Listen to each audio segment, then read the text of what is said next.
كلمة السيد الدكتور أحمد عفيفي، عضو مجلس إدارة الاتحاد المصري للبولينج ومدير البطولة، فليتفضل.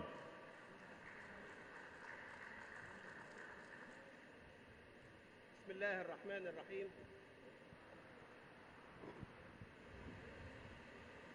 ادخلوها بسلام آمنين، صدق الله العظيم.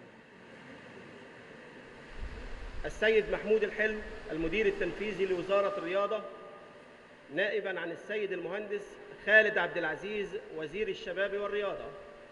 السيدات والسادة، الحضور الكريم، السلام عليكم ورحمة الله وبركاته.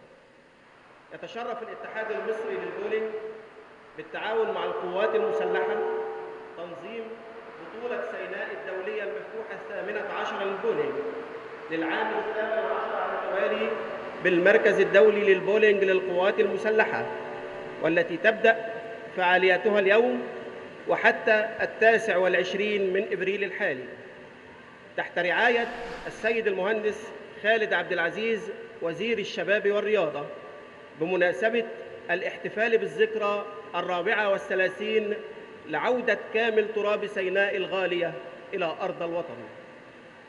واليوم نرحب بكل الفخر والتقدير والإعزاز بالوفود العربية والآسيوية والأوروبية المشاركة في البطولة، مع تمنياتنا بإقامة طيبة في بلدهم الثاني مصر، ونأمل أن تتم البطولة من خلال المنافسة الشريفة، وليكن شعارنا جميعاً الصداقة عبر الرياضة. والسلام عليكم ورحمة الله وبركاته.